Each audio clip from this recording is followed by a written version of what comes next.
Now, let's make sure I don't stream it onto my timeline this time. Hold on. There we go.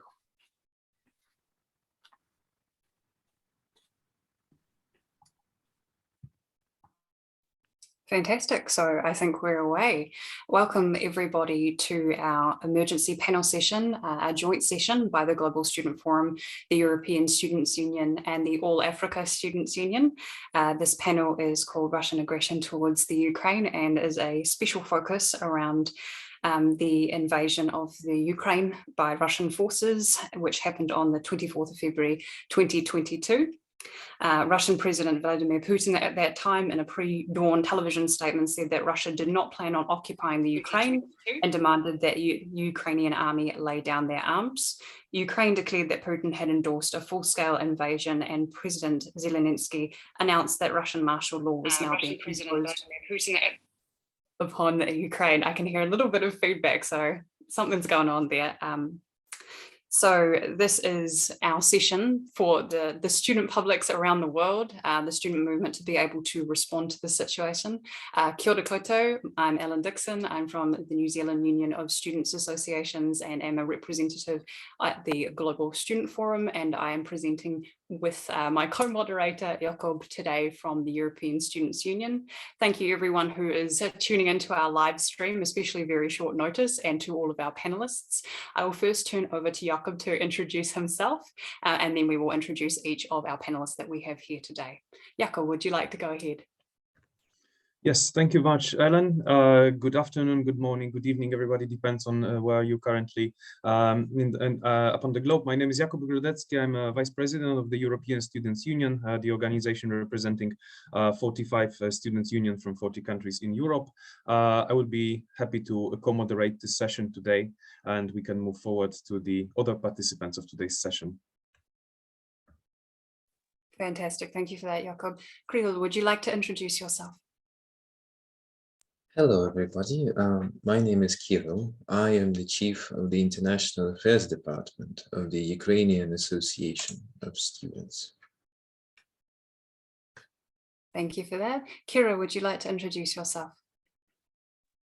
Of course. Hello, everyone. My name is Kira Bo. I am the Global Education Policy Lead for Oxfam, a large international non-governmental organization. Thanks for that. Hector, would you like to introduce yourself to the group? Thank you, Ellen. My name is Hector Ulloa. I am the President of the Norwegian Students and Academics International Assistance Fund, which is an solidarity and long-term aid organization that works with topics related to academic freedom and equal access to higher education around the world. Awesome. Joanna, would you like to be next to introduce yourself? Of course. Hello, my name is Joanna Maruszczak. I'm from Poland, and I'm representing the Students' Parliament of the Republic of Poland, and I'm responsible for the international affairs. Fantastic. Horia, you are next. Thank you. I'm Horia Onica. I'm president of ANEOSR, the National Alliance of Student Organizations in Romania. Awesome. Ilom, you're next in line. Hi, Helen. My name is Elom Maulikwa. I'm Head of Research and Communications at the All Africa Students' Union, the largest umbrella body of all student unions in Africa. Awesome. And Deva, you are last. Hi, I'm Deva. I'm the National Executive Member of All India Congress Committee, the Indian National Congress. Fantastic. Well, we have an awesome panel here today, and thank you all for coming on board such short notice.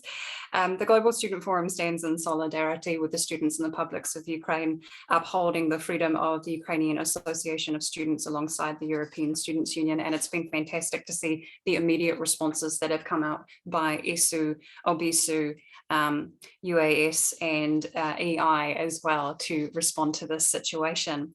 I'll just quickly go through some brief mentions as to the process that we will go through here today. We're going to have each panelist have 5 minutes to give a little bit of a brief presentation regarding a question that's been posed to them by the Global Student Forum. And we will give them at the end of that 5 minutes the raised hand option just to indicate to them that it's coming to the end of their turn. After we've gone through each panelist in that situation, we will then go to an open floor Q&A, so all of our lovely observers are able to engage directly with the panelists and discuss with them. So I will just turn over to Jakub now to give a bit of a welcoming intro from the European Students' Union. Thank you everyone for being here today, and we hope you look forward to this panel and enjoy our conversation. Thank you very much, Ellen, and dear everybody who are today on this session and following us online. The aim of this panel today is also to, of course, discuss the situation that all of us are monitoring from the day one of the invasion, basically, on the country of Ukraine by Russia, but also giving a context of how actually the solidarity action, how the unity across our nations, our continents, our countries who are supporting Ukrainian people will have its long-standing impacts for supporting the people who are looking for the education opportunities, who are looking first of all to find a safe space, first of all, because that's the priority in this time. And it was enormous to observe actually actions actions of solidarity that took place across the countries, across the members of SUFO. But of course, the student aspects cannot be disconnected with the aspect of the societal aspect. Actually, it's very hard to distinguish right now the reality of the students and on the human basically looking for a shelter, looking for a safe space to live under this terrible circumstances. So basically from the day one, we tried to use the best our unique ability to unite the students, to use our unique ability to connect the students of Ukraine, to provide those flows of information when it comes to the places to study, to also lobby towards different policymakers, to lobby towards different universities, to lobby in academic community in Europe, to actually have a prompt response. And of course, it's not that our action prompted the whole action. We are seeing thousands of parallel actions happening in the different sectors, right? We are seeing individual actions of the universities. We are seeing countries that are supporting with the whole higher education systems, giving the opportunities for the students in Ukraine, but also thinking about the long term. It will be important to arrange the whole setup that Ukrainian students pursuing for education, looking for the continuity of education, will be facing in Europe and beyond, of course. So just giving you a short overview of our actions, what can be done, and how, for example, you can contact us later if you are having some opportunities to help on. You can see on our webpage of the European Students' Union now the specific button for help of Ukraine, for the basically information center when it comes to either opportunities for studies, either opportunities of transportation. The people who are putting all of those informations are students coming from our unions, they are networking within their own academic community and providing all of those informations there. So first of all, the information center, which is the most relevant for now, how to seek the safe space, how to proceed with the support immediately, and of course that goes in parallel with looking into more lobby opportunities. We are active in the also policy field around the Bologna process. We are talking about like cooperation with academics. We are having a positions upon that. At the parallel, of course, we cannot forget at the same time of people who are, for example, Russian citizens who fled already way before or are studying in Europe, and they are also facing a very big difficulties right now because it's a very tough situation being, for example, in the countries of study in the current situation. It's also facing a lot of difficulties. We are also in contact, of course, with the Ukrainian Students' Union that I will be happily giving a voice to Kirill in a second. So give this overview. Shortly, it's no need to go into details. You can see all of the information that we are gathering to trying to transit and lobby for the situation in there. In long term, of course, our goals will be connected with providing the funds for opportunities, for mobilities, more networking the academic community, the higher education institutions to provide these opportunities for Ukrainians in the long term. So that will be the SU goals in the upcoming days. We are keeping in touch with Ukrainian Students' Union on a daily and trying to figure out how we can help. And of course, countries, especially neighboring countries, are doing the most in that because, of course, they're closest to the situation. Me, myself, I'm from Poland, basically born 90 kilometers from the country of Ukraine. So I can imagine with my eyes also the border crossings and everything that is happening there, which is a quite close situation to me. But I guess some of our speakers are actually from the neighboring countries. Joanna, for example, and Oria from Romania and Poland will be giving up the situation, giving the description of the situation that is happening on the borders. But now I would be very much happy to introduce to you Kirill Naumenko, the person who we have in contact with from the Ukrainian Students' Union, to give basically the most important voice, I guess, in this situation here, to give the overview how the situation looks like from the perspective of the Ukrainian Students' Union. So thank you, Kirill. Please take the floor. Friends, I had a long mindstorming session on how should I approach this opportunity to speak, and I decided it would be best, at least for now, to capture the feelings of Ukrainian citizens, Ukrainian students in particular, towards this invasion, and how this situation manifests a historical event. It manifests history. It unfolds before our very eyes. In ancient times, it has been prophesied that a great city shall rise in the east. This city would stand tall and magnificent against any enemy. It stood like that for centuries. The domain of the Kievan Rus, marked for greatness by the great apostle Andrew, enjoys a spirited people who call this land home. Peace always ruled this land, and through countless troubles, its people stood firm. An empire in the east recently fell, the Russian Empire. In its place arose something much more terrible than anyone could have imagined in Europe or in the world. A faceless red enemy, an enemy to which the tranquil peace of the land called Ukraine was unbearable. The red stars of Kremlin cast their gaze west to Ukraine. 4 million people died in that gaze in the Holodomor. Millions more would follow throughout the 20th century. In 1991, that enemy collapsed. It fell. Peace was finally returned to Ukraine, and its blue and yellow banner was flying high, still flying high today. However, unfortunately, regrettably, a new yoke emerges out of unfinished business.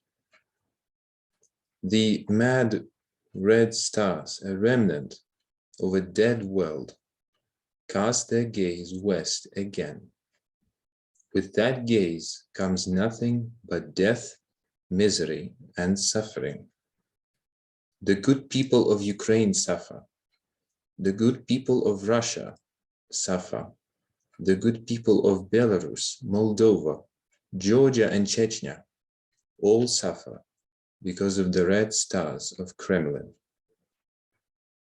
Right now, what is happening in Ukraine right now?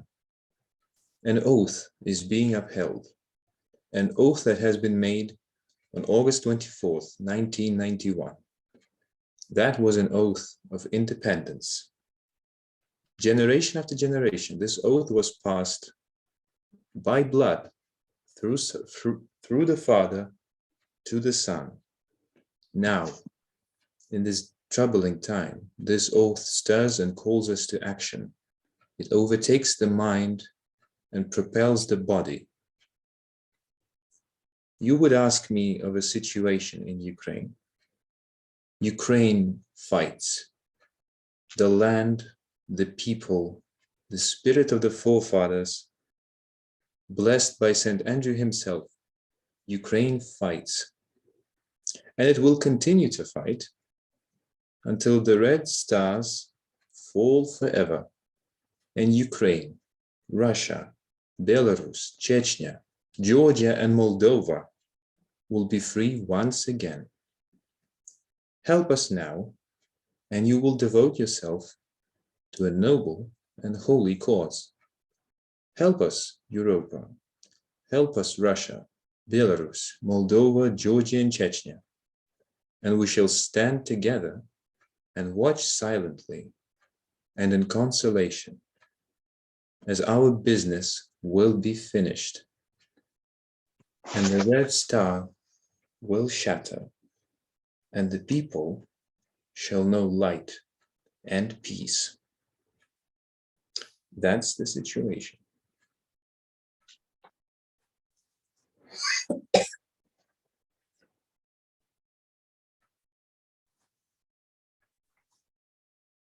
Thank you very much for that very moving and powerful speech there, Carol.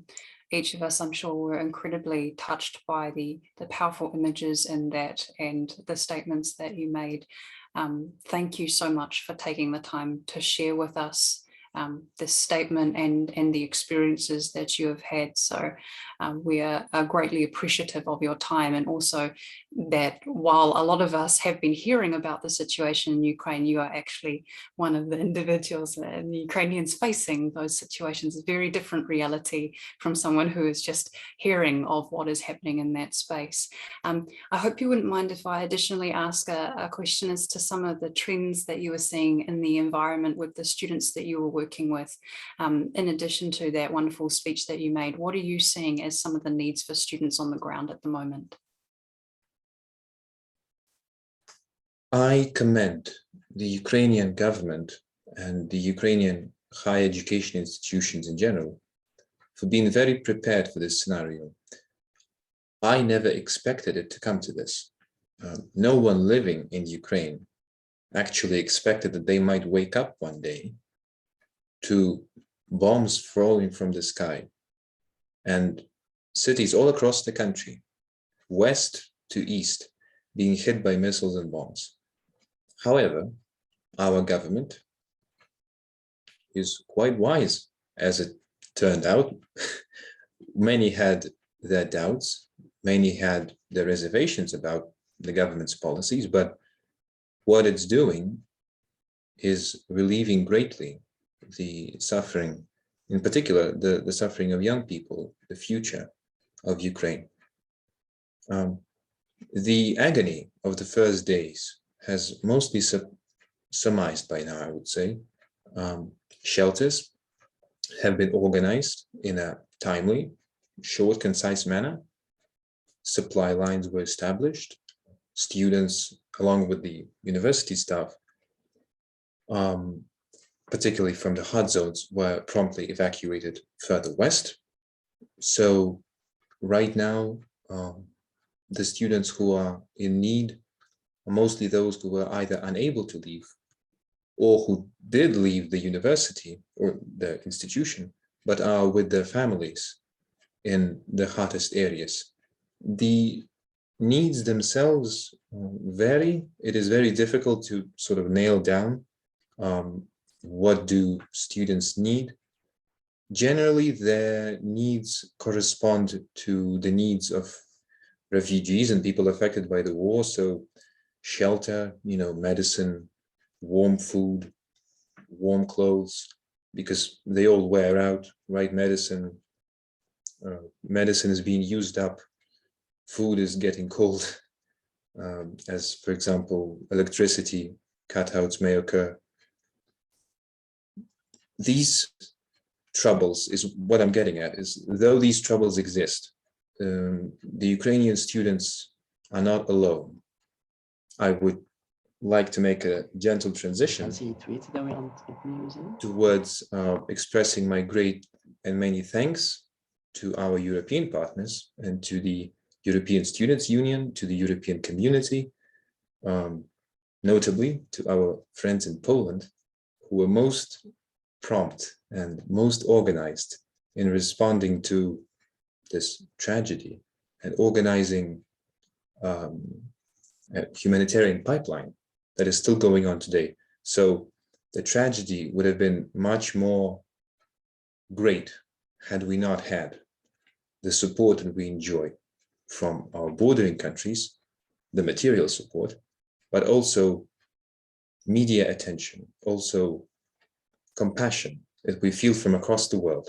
Had it not been the case, the situation would have been much more tragic. It is tragic as it is, but thankfully we know, and this panel is a proof of it, that we are not alone, and that relieves the hearts of students and people across Ukraine greatly.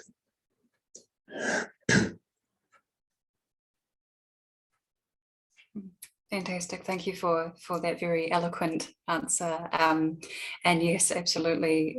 The benefit of media in this context is the ability to bring us together around the world to be able to support in times of crisis. And this panel, as you said, is a testament to that. So from that, thank you, Kiro, for your time. It's been very greatly appreciated, knowing how precious it is. We will turn over to the other panelists now for their comment on the situation. And the first panelist that we're going to is Kira. So Kira, our question that we pose to you is, in any conflict, it is always the most vulnerable people who are the worst affected.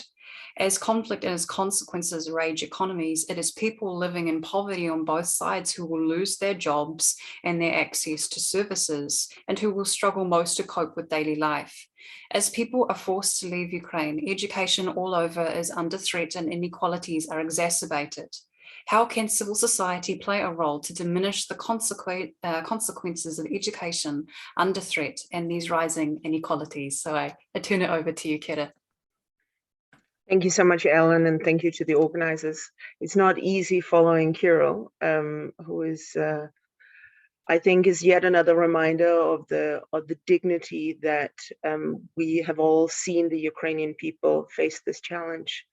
So thank you so much for what you said. I'm going to try and talk about something slightly different, and it's a little difficult to not just want to hear exactly what's happening in Ukraine, because it is so. Yeah, so horrible. However, yes, there is it is always the case that those who are impacted most harshly, most horribly by crisis, by conflict, by hunger, by anything really, are those that are most marginalized. It is always those who are innocent civilian population, but it is also always those who have the least money in the bank, who maybe come from minorities or face other types of challenges. So this is something that we see all over, and of course this is I'm sure what we see in Ukraine as well.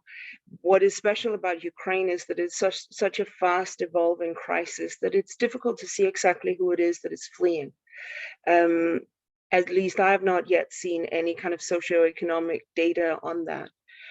But I will say, generally speaking, those who flee will often be either those who are very close to borders or those who have the means to flee. So those who are left behind are, again, often the weakest, the most vulnerable, or the poorest.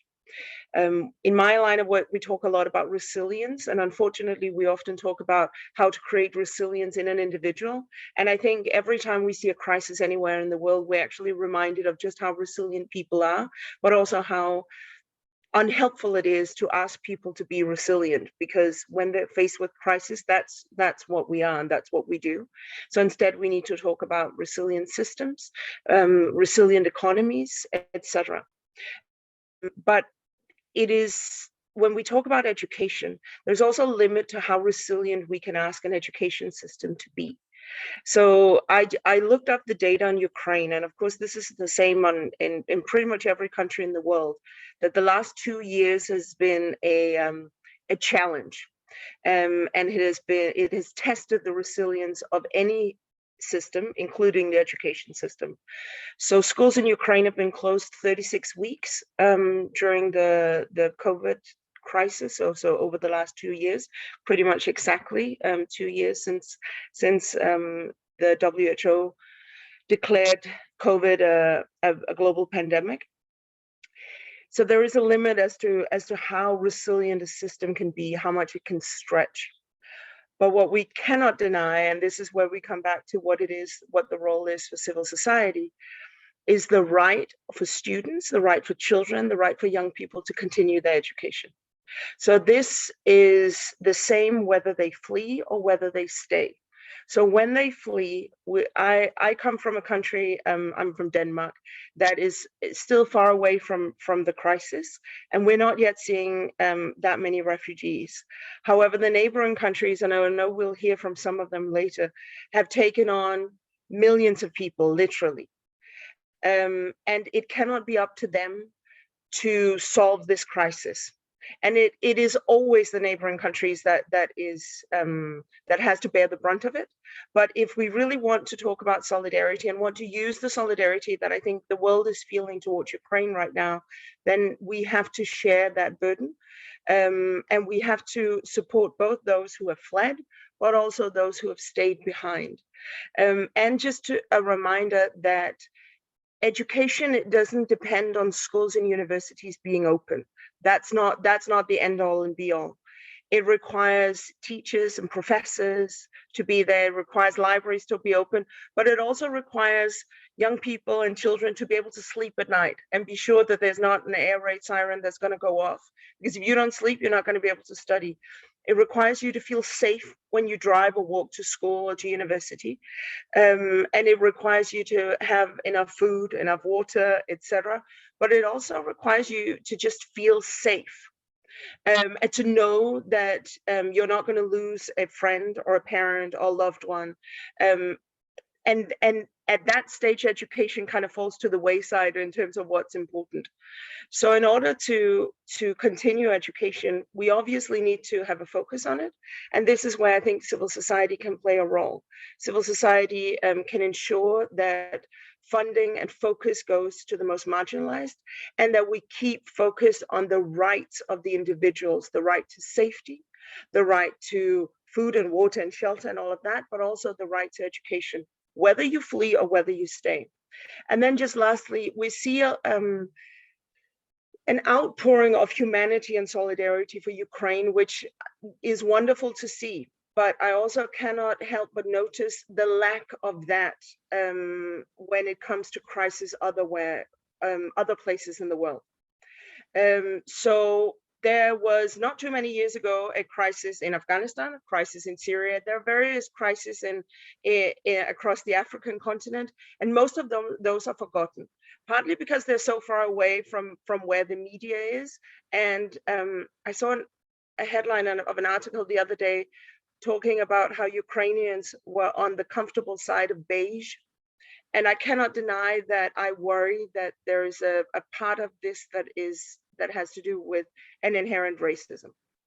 So what I really hope, and where I think civil society can play a role, is that we insist on the rights of every human being, and to hope that the humanity and the dignity and the solidarity that Ukrainians are being met with right now, that perhaps that can be extended to people who are facing crisis in other parts of the world. Thank you. Thank you very much, Kira, for that message. And you've addressed actually the context of resilience of education system and how complex is that. And actually, my next question to Hector is a bit touching upon this topic, because in addition to the consequences of war, the brutal consequences of war, the ongoing conflict will interrupt indeed the right of academics and students to further construct in the long term the critical knowledge and disseminate it through the research, publications, the public, While societies are highly affected by manipulative propaganda and misleading information, we are seeing the examples of expelling students, for example, in Russia, in one of the oldest universities right now, because they attended the protest. The right, for example, of addressing those issues. How do you see the main threats, and what are the opportunities for wider collaborations to protect also students at risk that want to address those issues? So questions to Hector. Thank you, Jacob. And I think I'll pick up a little bit with that final idea that Kira was mentioning about the help, because when we talk about the main threats, at least from our organization, from SITE, we focus on two special groups, and that's students that are being affected by the war situation and also academics. And within this, we see that there are two kind of threats or ways where this is showing off. The first one is for the people that are in Ukraine. And with this, I mean all students and all academics that are in that territory, independently of their nationality or of their religious or their ethnicity or whatever. Everyone that was in that territory that is now being invaded by Russia, then there's a direct violation to their right to education. They can continue because there's an aggression. And we sadly have also know that in war times, it's usually educational institutions which are used as military outposts or strategic positions to wage war. So we know that this is a complete, there's a complete stop, there's a halt in the right for students to have an education and for academics to do their research as well. And this is a direct consequence to the war, and then we need to help these people, first of all, get out of the country and then resume their education or their research work. But at the same time, there's another, besides the physical aggression, we have the other road, which is the shrinking space for academic freedom in the country that is responsible for this aggression, Russia, because we know that it's not everyone within Russia that is supporting this war. We have seen that there has been some public letters from academics in Russia speaking out against the war. We know that there have been public demonstrations against the war, and we know as well that it's usually students the ones that speak up in this kind of tough situations. We have seen that throughout history, and we know that there's a high possibility that that will happen in Russia as well.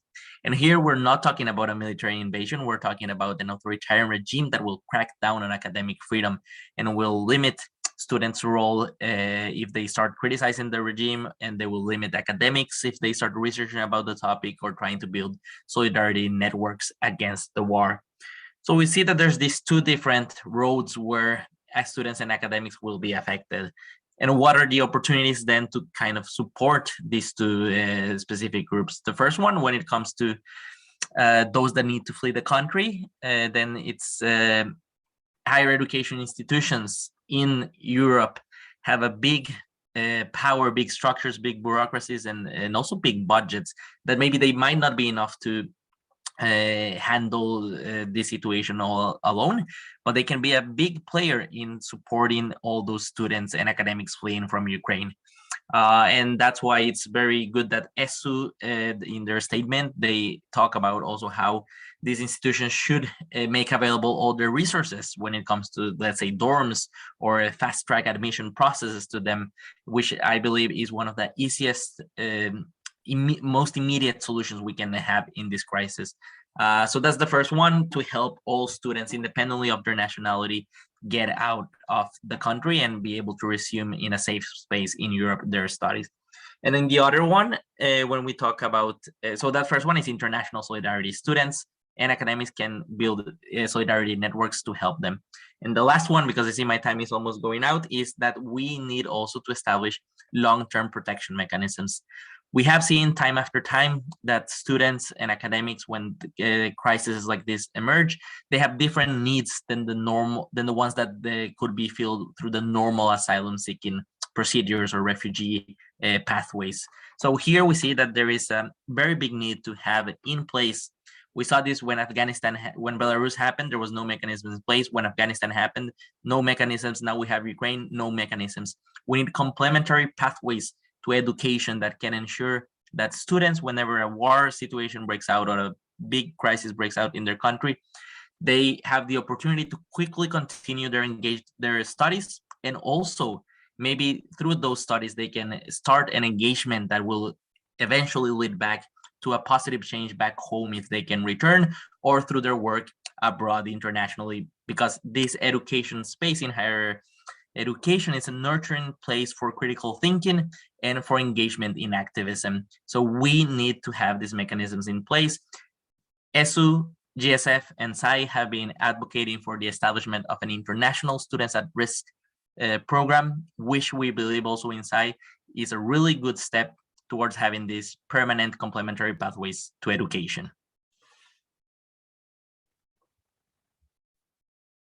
Fantastic. Thank you for that, Hector. Speaking of those elements with the need for mechanisms as a project that is ongoing, as SAI has been so fantastic in spearheading. But I think there are some really key points that you've brought up, which really do tie into the next question that we're going to, where the interaction between academics within the institution with students as well in higher education is becoming key to elements of mobilizing and aiding that long-term engagement in education, so that education is not continuously disruptive for students.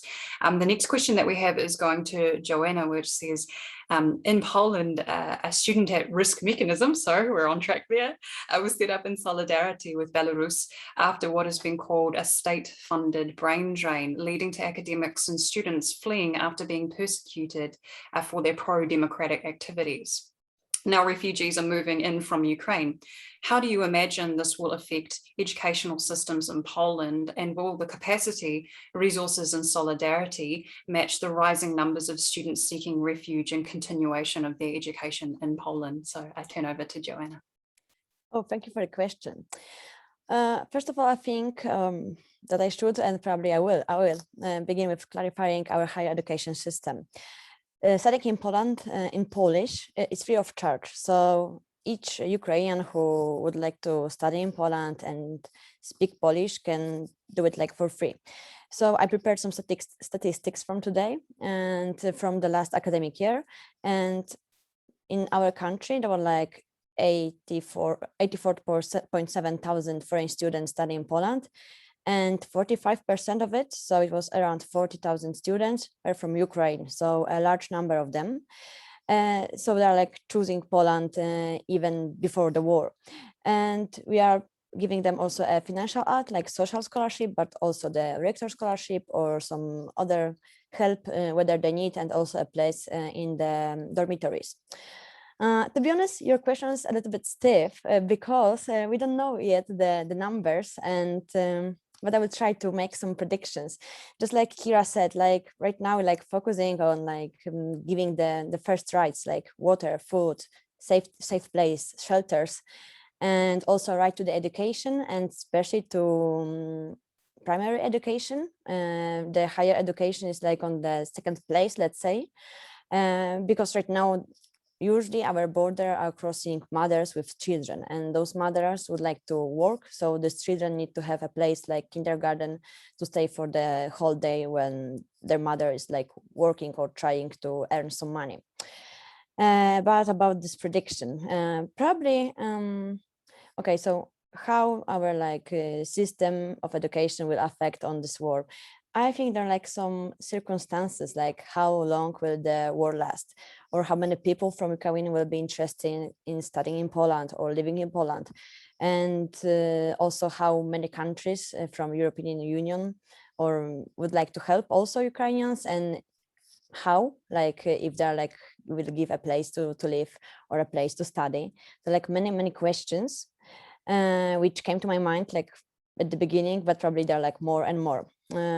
So it's not like up to us like Polish people to solve this problem, but probably for the European Union.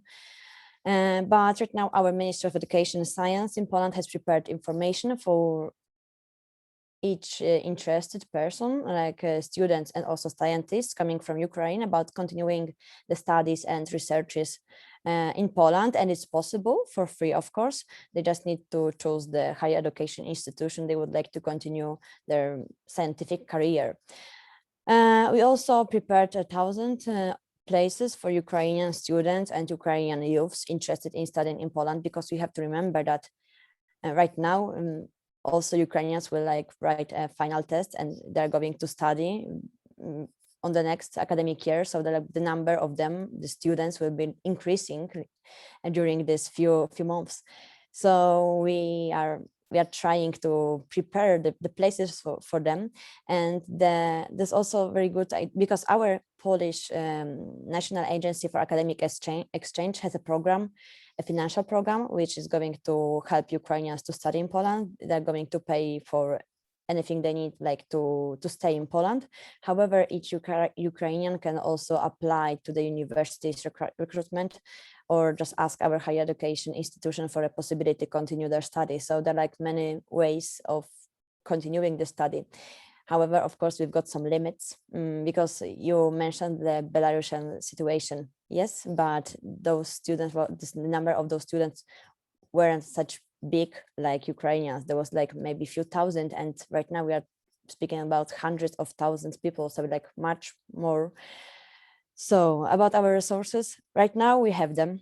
For how long? We don't know. It depends how long the war will last and the number of people interested in studying in Poland, and our higher education system probably will survive. However, as I said, like we don't know about our primary education system, because right now lots of kids are going to the primary school or to the kindergarten.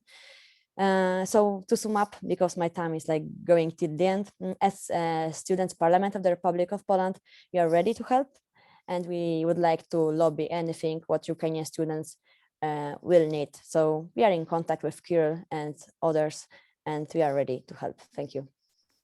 Thank you very much, Joanna. Indeed, the official number of people who are currently in Poland is nearly 1.5 million already, which is quite significant. And of course, like from what also my knowledge, the universities are offering coordinated support in finding the places. However, situation is indeed very much developing. That will require very big, like also links with the whole European higher education area and beyond to create these opportunities and solve the crisis together, as was mentioned before. I have now a question to Horia on how the situation actually looks in Romania, and also Romanian students have been quick to respond in solidarity with Ukraine since the conflict broke out, including employing social media to create channels to disseminate information between each other quickly. And those students are now employing these channels to consider possible outcomes of Russian aggression towards Ukraine, in addition to mobilizing support for refugees. So how do you think these innovative ways that students engage have contributed to a response to the current crisis in Ukraine? How do you think these tools can influence the current political situation? The information is indeed the tool. So your voice, Horia. Thank you very much, Jakub. Firstly, the reaction was very strong and of course much needed, bearing in mind the atrocities Russia is doing in Ukraine. Firstly, we coordinated very fast using social media because unfortunately the government wasn't as active as expected in the first days at least, and civil society was actually responsible for pretty everything. Right now we have more than 10,000 Ukrainian refugees in Romania, and fortunately we are able to provide them with accommodation, with support services, with the food, shelter, and so on. Apart from what's happening with the Ukrainian refugees coming in Romania, we also have Ukrainian students which were already here before the war started, and of course we want to help them as well to gather families in Romania and to provide them with psychological counseling and other things needed. Secondly, through social media, we put pressure on government and universities to join our call to action, because unfortunately in the first days we see some responses, but we were expecting more.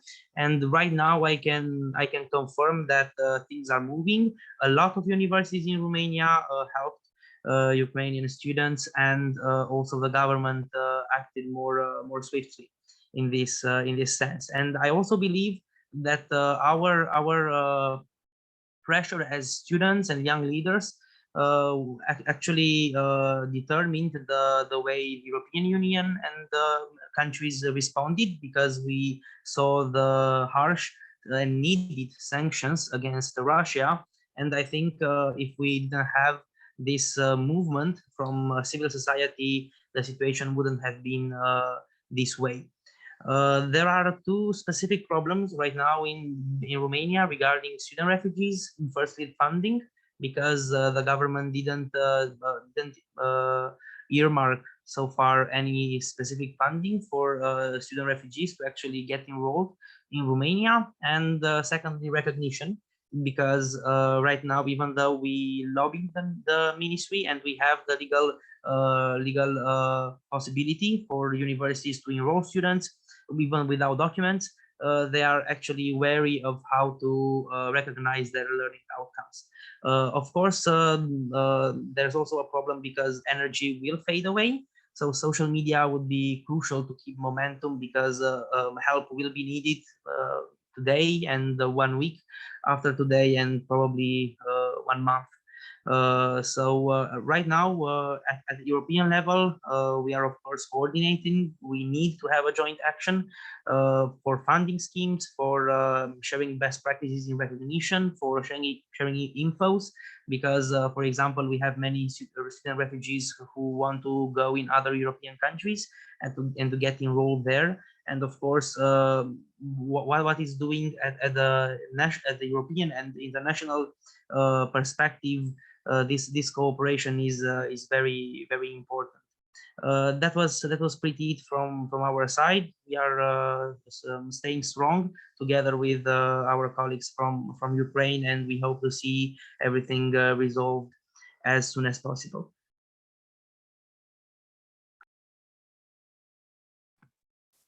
Fantastic. Thank you for that, Audia. It was really interesting to hear you break down the connections between social media, but also the need for this to play on the ground action and have the interaction between both going on at the same time. That really does lead into our next question, which is for Elon. As social media has played a very key role, in particular in revealing some of the situations for international students in the Ukraine at the moment. So our question to Elon is, currently, tens of thousands of African students are reported as being stranded in the Ukraine. And while Ukrainians are fleeing the war, there are some disturbing stories emerging of African and other groups of international students and their families being denied access to transportation afforded to native Ukrainians. What types of scenarios have you heard about regarding this, and what potential solutions and considerations does the international environment need to adopt to concerning this treatment of international students in conflicts like these? So I turn it over to Orlem. All right, Helen, thank you. And I want to convey my sympathies and empathies on behalf of the All Africa Students Union and all our member unions across the 55 member states on the continent. Our affection and also disaffection in equal measure, the situation in Ukraine, because the Ukraine-Russia tension is a very disturbing reversal of the progress that the world had made in consolidating regional peace in Eastern Europe. And extremely worrying is the number of African students who make up about 20% of international students studying in Ukraine, who have been trapped in this scourge of conflict. And All African Student Union has been gravely disturbed about their security and safety of the students, especially considering that the situation in Ukraine has become an emergency one. And what we have been doing largely has been to use our secretariat as an epicenter of information, reaching out to the students, first of all, and also the governments of the respective students in the other African states, and also the African diplomatic missions within Eastern Europe, to go in there and ensure that the students are evacuated to safety. And I also want to express my sympathies to my brother Kyril for the position he and his other executives find themselves. It's not a very sound situation to find oneself, especially as Africans who have come closely and experienced the ravages of war. This is not something that we should wish on any other individual. That is why lots of African states voted in the UN General Assembly, securing and also giving Ukraine that particular support, defying even some economic security relationships that traditionally exist between Russia and these African states. We want to believe that human rights come first before any other consideration. So we are in stand solidarity and we stand shoulder to shoulder with our international students in Ukraine. But however, when we started getting reports from some Zambian Nigerian students about selective prioritization as to how treatment were meted to them, were a bit disturbed. So we raised the issue up with our government and diplomatic missions for us to understand what exactly the situation is. But to be fair, especially coming from an international relations background, in situations like this, you would find that countries, they want to put their students first and evacuate them to safety. I may understand from that point of realistic view, but that may not be the position for every other person. So what we have been calling for is to ensure that the Ukrainian authorities extend the same support that they're extending to the citizens and to the students, to all other African students and every other international student. And one of the highlights, and for me, it was an anticlimax for me, when an Indian student was caught in the inferno. And I so quickly had to raise concern about that, because the safety of these students are paramount to us, because the ongoing conflicts have no direct bearing on them, and it is no fault of theirs.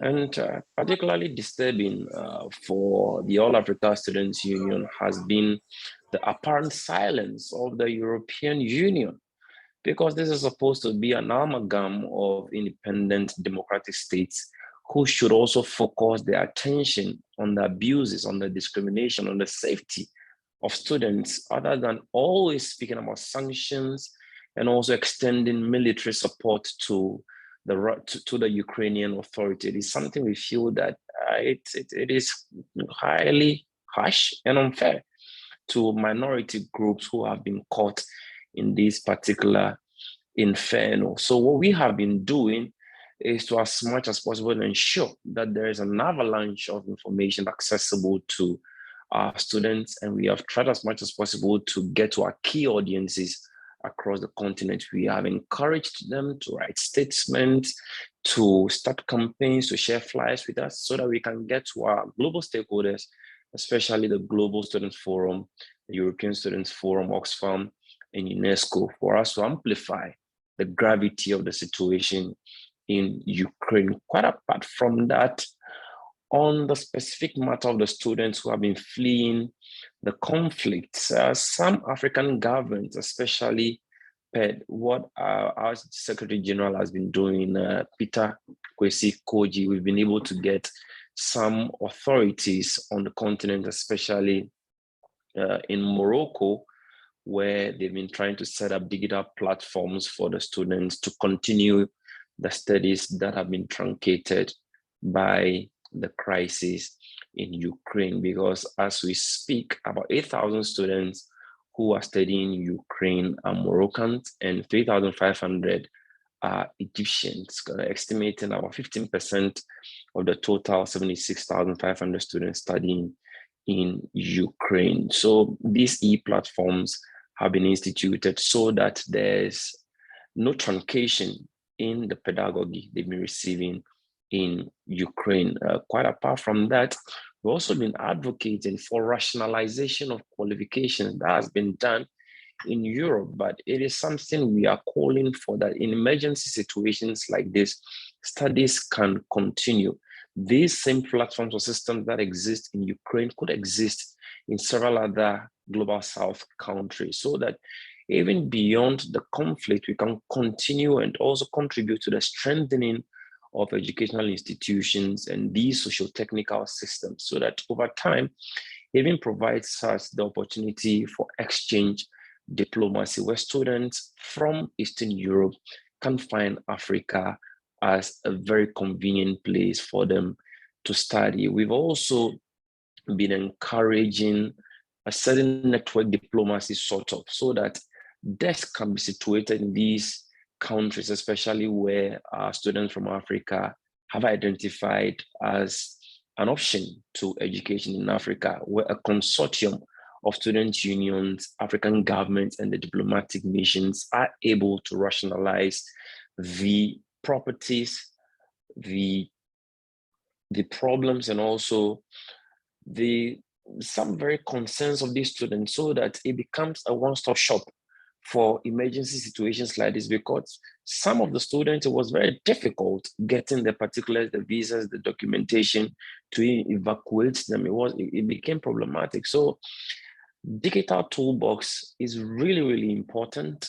And also our student leaders who are superintending and chaperoning the students in these international countries, they must try as much as possible to ensure that emergency situations like this, mobilization is done as much as possible. So we encourage the use of digital tools, platforms, social media, Facebook, Twitter, Instagram, which we have been using at this particular moment, so that we are not expecting that another catastrophe of the Ukrainian nature would emerge anytime soon.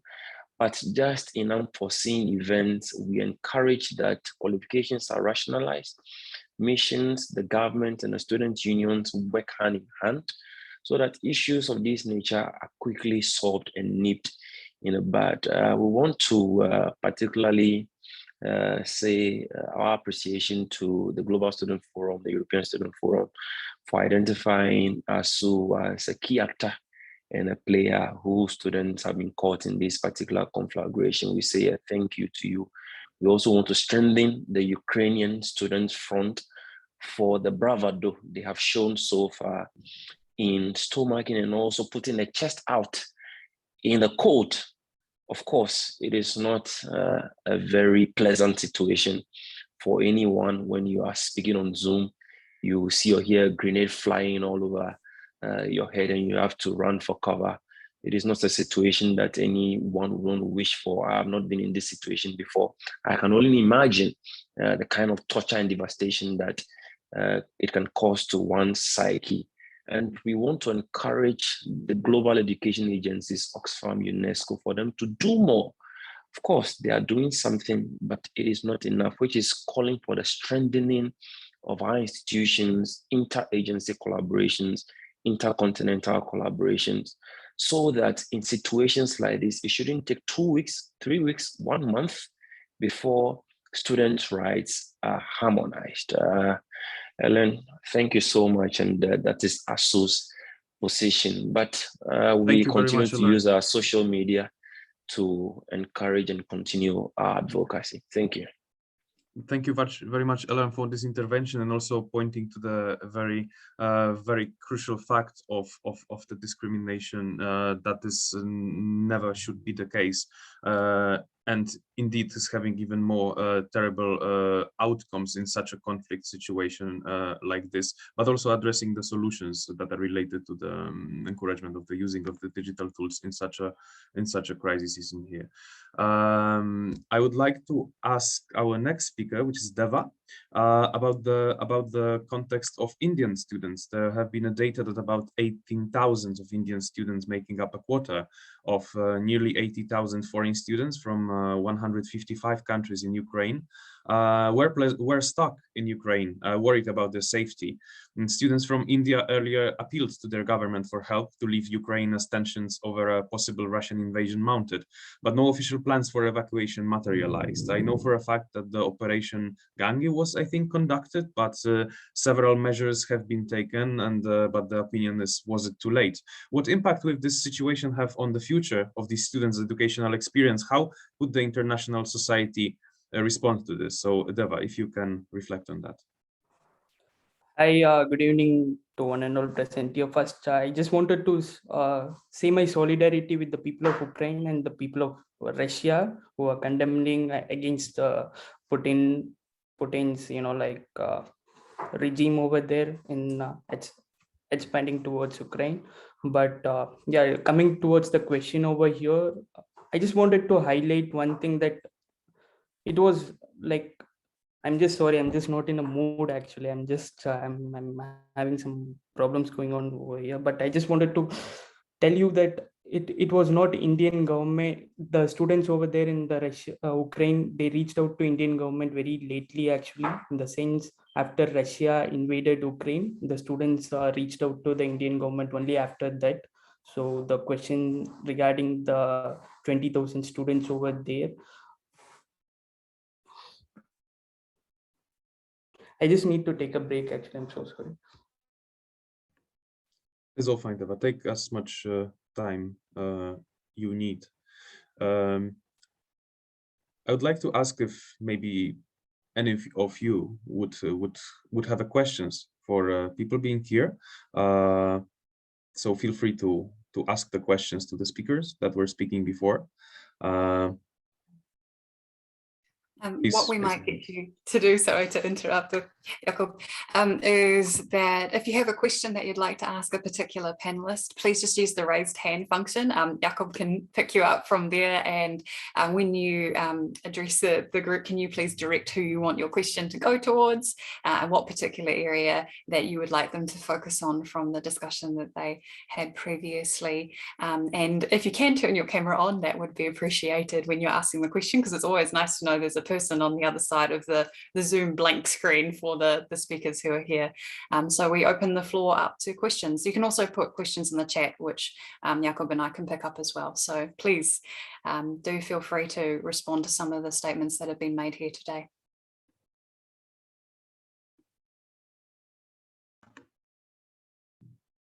If there are no questions, we also see the message from Deva being here with us again. It's if that's fine with you, can also proceed whenever you're ready. So I'm just sorry, actually, we had an election loss back in India, so we are all just stressed up with the things going on within India. Actually, today we had a 5 state election results, so which my party lost, and we are just like coping with the things like that. So I'm just so sorry with that actually. But yeah, coming to the question over here with related to the developments of Indian government with related to the Indian students in Ukraine. The thing is, like, those students have reached out to the Indian embassy and the Indian government very lately after after the Russia invaded Ukraine, and the main focal point over here was the Ukrainian government and the Russian government, which were collaborating. Like, the Indian government were having diplomatic talks with both the government at the same time. But the main focal point was in the United Nations, where there was United Nations General Assembly, where the resolutions were being passed against the Russian regime over invasion of Ukraine, and India abstained to vote in that particular General Assembly, so Human Rights Convention or whatever it is. So I feel it has been reflected negatively among Ukrainian people and among Ukrainian soldiers, or Ukrainian government officials, with respect to the decision of India's foreign policy to stay neutral in this particular time over here, which those students who returned back to India, they were telling to us that Ukrainian authorities and the people over there, they treated them poorly during the border crossing time. And I asked them, why did you face this particular problem? And they were telling, like, your government did not support Ukrainian people, so why do you expect us to support this particular thing? So here what we felt was, like, innocent students have been focal point in the geopolitics of a country's foreign policy has been affecting the students, international students, most focally focusing on Indian students in Ukraine has been affected with this particular thing actually. But Operation Ganga was Operation Ganga was initiated after 1 or 2 weeks after the Russia invaded Ukraine, and through which the government central ministers, around 4 to 5 central ministers, have reached Romania, Poland, and other neighboring countries over there, from where the students have been trying to come out. Like, the problem is not reaching the border, like the problem is not crossing the border, but reaching the border has been one of the problems which has been highlighted by the students who returned back to India, because of transportations and logistics involved, coming from the west side of the country to the other part of the country, nearing Poland and Romania and other places. It has been one single point, and the people were using many mediums like transportations, railways, and buses and other things, other transportation mode to reach the border. But the one thing which they felt very bad was standing for 15 to 17 hours in the border area, where they told they felt mistreated by the Ukrainian authorities in that particular place, where they did not allow them to cross the border, and they were standing all the way like till night, and like we were facing more distress in that particular situation, which was effectively dealt by the Indian government, speaking with the Ukrainian authorities, who helped them to like cross the border. Now I believe almost 95% of the students have reached back home. But the main point over here which I wanted to highlight is, those people who went to study over there, mostly they were doing their medical courses in Ukrainian universities actually. So when they are returning back to India, so 20,000 students are going to have a question mark on their future of education, future of medical studies back in India, because medical studies in India has been, it's more expensive first, and the second thing is it's based on merit actually, and the seats on medical seats are very competitive, and it's very less actually. So the thing is, when those 20,000 students are coming back to India, they're all coming in a different paces. Like, one might be studying first year, another might be studying second year, third year, different progression of years in their medical courses back in Ukraine. When they're trying to return back to India, it is going to be difficult to accommodate them in the Indian atmosphere or Indian university atmosphere. But what we have done in this past 2-3 days has been, I have personally been lobbying with my own government in Tamil Nadu, state of Tamil Nadu, and other ruling states where we are in power, that these students will have a place in the government universities or the private universities. But instead of the morning batch, we are planning to have an evening college, like evening batch, where they will be having a special focus, such that the quality of the education can be bought. This is just in a preliminary stage. We are not sure whether this is going to happen, but we are just proposed regarding this morning evening divide, where morning students, the regular batches can come in, but evening students, for those who returned back from Ukraine, who can get special special trainings to cope up with the Indian standard of medical system, and try to comply with whatever education qualification they're trying to achieve back in Ukraine. They can continue the same thing in India. But if this is not happening, I guess people will be moving towards Poland, Romania. I just heard that today Hungary's prime minister has spoken to the prime minister of India regarding the deal between Indian students who wished who left Ukraine can come and study in Hungary. But I'm not sure, but what we are trying to do from our end is, we are maximizing our effort and lobbying with the government to make them get study in India itself, because it is best for the students to study in India itself, instead of going back again to a foreign land after they have faced so much traumatic experience in this past 2-3 weeks actually. So we are trying our best to lobby with the government to make sure they are going to study back in India itself, in the Indian government or private universities itself, with the fees being covered or whatever it is. But fingers crossed, it will be with the authorities and the Indian medical associations and other complex situations involved in this particular thing. But here comes the solidarity from Global Students Forum and other students forum, urging the Indian government or whichever government to make sure the future of the students who left Ukraine to have a peaceful transition to their studies back in their respective countries itself, if possible. So it would be beneficial for the students such that they won't have this traumatic experience, considering their mental health and financial stabilities and other things related to this actually.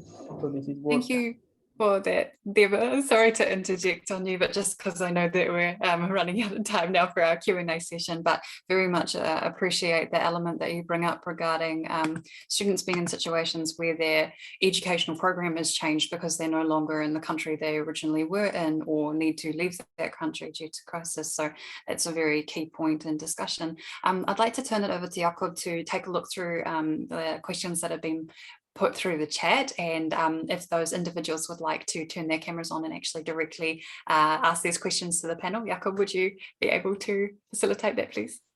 Definitely, thank you. I think first set of questions is quite general when it comes to what can be do better. It's a question that that many of us is actually posing for ourselves. It is also related to the question of directly pointed to Kirill, actually from Georgia. So it's related to what has been the most useful form of solidarity and help. So if anybody would have some reflection on the best way to help, if that would be very welcoming. From my side, I think also the crucial is to do not lose the momentum of this solidarity working. So to keep using that that communication information forms, to keep using the tools that we are having, because just that we did something once, it's not meaning that it shouldn't be repeated, because actually this is the activity that is giving the strength, and that's in the mass people can do it. So to be actually consecutive in that, and do not kind of get this whole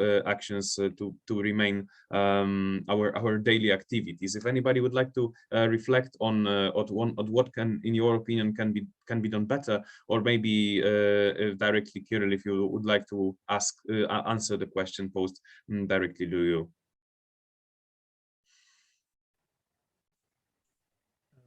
Well, regarding the usefulness of aid, well, any aid really is valuable to us, but I would like to reinforce your point, Jakob, about continuing the momentum, because when I was giving my talk to you, if you can recall it, you will recall that I said that you should commit to us. Now, that is a word I chose deliberately, because commitment is not a one-time action. If you are choosing to commit to helping Ukraine, right? If you're choosing to commit to help the Ukrainian students, you have to do this continuously until the war is over. So, unfortunately, many people today participate in these solidarity actions as a way to, well, put it bluntly, raise social points for themselves, to sort of show that they are helping. You know, look at me, I'm helping. That is regrettable that happens, and unfortunately, this is unacceptable for this situation. A long-term commitment is what is required, not by me, but by the situation. This is what the situation calls for, long-term commitment. So people like Poland, like people like Joanna from PSRP, people like the Romanian Students' Union, Anosara, they have shown you have an example before you of what a long-term commitment looks like. These people are putting every effort they can into bettering the situation of Ukrainian students who are fleeing the country, and they are making every effort to make sure that they will be integrated, should they choose to stay in those countries, that they will be integrated into the respective countries' societies and will live a happy and normal life. That is generally regarding support. If you wish a concrete way of helping, I have found, at least again from my experience, that it depends where you are in the world. So if you are in Poland, right, if you are in Slovakia or Hungary or Romania, countries which are close to Ukraine physically, consider either joining the efforts of the Red Cross or of the Students' Union to send humanitarian relief directly. If you are further out west, right, in Western Europe, social media is a great way to provide assistance. Keep the people posted, right? Keep yourself and those close to you updated on the situation. In this way, we can all work in concert to produce a steady stream of support. And in this way, the entire European community can show its commitment to helping Ukraine come victorious out of this war. Thank you very much, Kirill, for briefing it again very much on point. We'd like to reflect on that, Joanna. Thank you. Just 2 or 3 sentences. Of course, I agree with Kirill that it depends where is your country and where you're living. However, I think that the humanitarian aid need to be like prepared. The war was unexpected, so the beginning our Polish humanitarian aid was like a reflex response. However, right now need to be like coordinating, and we are also collecting many funds and so on, because it's cheaper to buy like, I don't know, thousands of towels than like if everyone buying one by one, or I don't know, one bottle of water than, I don't know, thousands of liters. So it's need to be like coordinating, and people need to have like one boss who's like saying we are buying this or we are collecting this. So if you would like to prepare an action, do it with your head and brain, and have like people who know how to do it. Thank you. Thank you for that, Joanna. I think we had additional question from Vikram asking to the entire panel. As student unions and student associations, what should we keep in mind when addressing this conflict? I think the first question that Vikram asked is very similar to the one Georgia asked, but I would want to throw this open to the panel. How do we as student unions and students associations continue to be mindful of this conflict?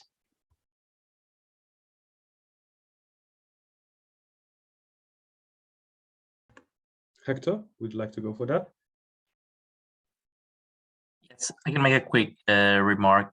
It's about keeping the perspective that in the world where we live right now, and in the educational system that we have right now, in the higher education system especially, it's a globalized world. It's also, we have had a lot of processes with internationalization of education where it is impossible to think that the people affected by any crisis in any country in the world will just be the nationals of that country. And I think that is very important to be mindful whenever working on solidarity and whenever aiding in this situation, is to address everyone affected by the war as a whole, as people affected by the war, independently of any preferences we would have when it comes to religion, ethnicity, or country of origin. Because, like we mentioned, even it could be argued that some of these people might even have even bigger challenges when you are abroad. You're not with your family, you're in a foreign country, you also suddenly find yourself in a conflict, in a crisis. So that was my only comment. We have seen several news reports about racism happening and these kind of things, which I think are really something to regret, and it has been because of this. We lose perspective sometimes, and it is very important to treat everyone as equals, especially in times of crisis. Thank you very much, Hector. Alon, you'd like to go forward? Yes, we have had some concerns, or rather complaints, about why we are not maybe being harsh, or probably being aggressive in our tone when we speak, or when we write. But as student unions and students, we consider ourselves as minority groups and highly vulnerable. So it is very important we are measured in our utterances, and also our public remarks and statements we make. Unless you are directly affected by the conflict, for example, if you're Ukrainian or if you're Russian, probably then you are on the fringes of this particular crisis, because whatever we see as student organizations, and also because of the partnerships we have across the globe. They either have ties to Ukraine or to Russia or to whatever entity that is indirectly connected to the actors within this conflict. So it's really important that we are measured in our utterances. Our relationship, first of all, is towards our student union groups, leadership, and also to international non-governmental organizations who may come to our aid in terms of safety. So utterances communication is really, really important so that eventually we do not draw into this conflagration our states, countries, friends, or missions organizations that are doing really well to help the students, evacuating them out of safety. So we continue to encourage our member unions and also telling them that it is really important for them to be diplomatic but firm in whatever concern they have regards their communication. Yeah. Thank you for that, Elom. Given the time that we're at now, I will just turn over to Jakob to say a couple of words from Isu as a closing statement, and then I will wrap up for the Global Students Forum. So Jakob, would you like to say some final points from your reflections on today's session? Yes, thank you very much. And actually, those are the reflections not only from our today's session, but related to actually about the question that has been just raised: how we can do better, what is important, and how actually we will what we will take away from another terrible lesson that our societies are undergoing. How we are going to react to that, how our societies will be still focusing in the future of rebuilding the peace across our societies, how we are able to force ourselves even stronger to rebuild and praise what have been tried to achieve. And it's very easy, and to recognize also how in a very easy matter it can all be destroyed in the different parts of the world. So the question here is like what lessons it will bring, and how in the parallel we're gonna help as much as possible to finish this reality that we are talking about today. We had been hearing very many perspectives today from all of the brilliant speakers and the questions being posed around here. We will dedicate our time. We will continue helping however we can for all of those interested on the actions. And I was mentioning that how being resilient in the support is important for all of those who are interested in basically building up the information flow, which I believe is a crucial long-term action that we can take on supporting, on creating the space of raising these issues, on how we are using our force as a student unions, because that's basically who we are. Our unique possibility is to address the possibilities, address the concerns, and basically steer our realities to address those issues that we find as important. So if we are having an impact to change the local higher education reality, the ministry that we are addressing the letters for, to open up more spaces, to open up the funds, to have an impact on policymakers on either European, different continental level, do what we can. So that would be takeaway from the session, and use our let's use our actually unique possibility, because everybody is helping us in the best way that we can. So that would be all. If anybody would be interested to add their own contribution, or maybe stream of information in Europe that you are knowing, for example, that European universities across the continents are issuing some help when it comes to providing the spaces, providing the scholarships. We are having this special tab button in our webpage currently now, where you can submit the informations that you are having. So that will be helpful for building up the database that will be both used within ESU's communication towards our members in Europe, but also as far as we have been in talk with the Ukrainian Students' Union basically days ago, it will be also used to be translated for the Ukrainian students, for them to have as much impact and as much information ready to be shared, because that's a unique value, unique actually information that we can bring with our connections. So let's use the strengths that we all have in our hands, and that would be my final message. And yeah, I wish this hell will end as soon as possible. Thank you for that, Jakob. Firstly, I would like to say a massive thank you to the Global Student Forum, the participants who were involved in the background of setting this up, which included Frederique and Georgia, Sophia, Sebastian, Giuseppe, and a number of our other members. It's been fantastic to have you all on board to support this. And to Jakob for being the co-moderator on very short notice, thank you so much for taking the time and participating in this process so seamlessly. It's a real pleasure to have the support of this panel with the European Students' Union, who have already been doing amazing things to support this, but also the All Africa Students' Union, who also partnered with us in this process. And also a massive thank you to the work that's being done by the Ukrainian Association of Students, who have been absolutely incredible and we should sing their praises from the rooftops, because you guys have been in that, dealing with the situation on the ground and are continuing to deal with that situation with resilience and courage. So it has been an absolute pleasure. When it comes to our panelists, thank you again also for coming on board such short notice. I would like to thank Carol in particular for participating in this and sharing your own experiences. They were very powerful and your words really moved us. So thank you for that. And I do encourage ongoing support rather than just support that it is temporary, as has been stressed here. I would like to thank Kira, Hector, Joanna, Aurea, Elon and Deva for each participating in this space and bringing your knowledge and experiences from your wealth of different encounters and your different backgrounds in being student representatives in some way, shape or form, or NGO representatives. It has been a pleasure to engage with you all, and I think what this has stressed for me is the importance of solidarity that's ongoing and the respect for humanity. When we do not respect humanity, we are torn asunder.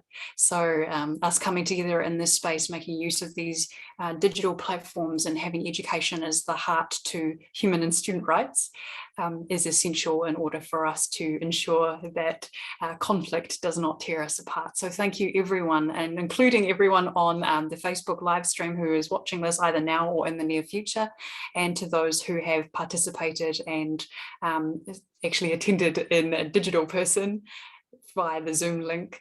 It's fantastic that you could be with us here today. We do have a Global Student Forum, ESU, and Ukrainian Association of Students statement that can be signed. It is on the Global Student Forum page. If you want to sign in solidarity, please do. There is a link there that you can use. Soon we will also be having some additional statements that are coming out from the Global Student Forum and the regional partners regarding this scenario and following up on some of the statements that were made here today. If you as an association, either a national or regional group, if you as an NGO would like to be included in that space, please do reach out to us. We would love to involve you in this process. In solidarity to you all, thank you for attending our, not the actual news on the television, but an alternative version of News Students Association style. It's been a pleasure to engage with you all, and I wish you all a good night, or in my case, a good morning. Thank you, everyone. Have a good evening.